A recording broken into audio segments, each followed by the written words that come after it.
সেটা তো হাজার হাজার মানুষ হত্যা করলো, গুম করলো, খুন করলো, মামলা দিল, আর তাদের নামে কোনো বিচার হবে না বা তাদের কোনো বিচার করা যাবে না। এই যে বিচারহীনতার যে প্রক্রিয়া, এটা হাসিনা সৃষ্টি করেছে। এখন যখন তাদের বিরুদ্ধে বিচার হচ্ছে, তারা অন্যায় করেছে, অন্যায়কারীর বিরুদ্ধে দেশের প্রচলিত আইন অনুযায়ী বিচার হবে, এটি স্বাভাবিক এবং এটাই জাতির প্রত্যাশা। অন্য কোনো বিচার তো না। তারা যে মানুষের গুম খুন করেছে সেই বিচারগুলো হচ্ছে, তাদের মানুষের যে মানবাধিকার লঙ্ঘন করেছে সেই বিচারগুলো হচ্ছে। এখন আজকে 13 তারিখ শেখ হাসিনার এই খুনি সহ অন্যান্য খুনিদের একটি মামলার আর্গুমেন্ট শেষ হয়েছে।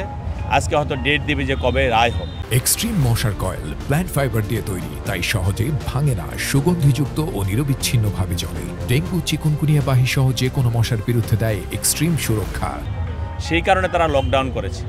তো লকডাউনের কর্মসূচি দিয়েছে, কিন্তু লকডাউনের কর্মসূচি দিয়ে লাভ কী? কারণ এই দেশের মানুষ তো লকডাউনের কর্মসূচি মানবে না। কেন মানবে না?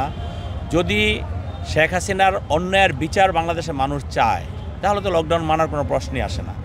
আর যদি না চায় তাহলে সেটা একরকম। কিন্তু শেখ হাসিনা যে অন্যায় করেছে, এই অন্যায়ের বিচার বাংলাদেশের মানুষ মাটিতে হবে এবং অন্যায় বাংলাদেশের প্রচলিত আইন অনুযায়ী তাদের সে শাস্তি তাকে পেতেই হবে।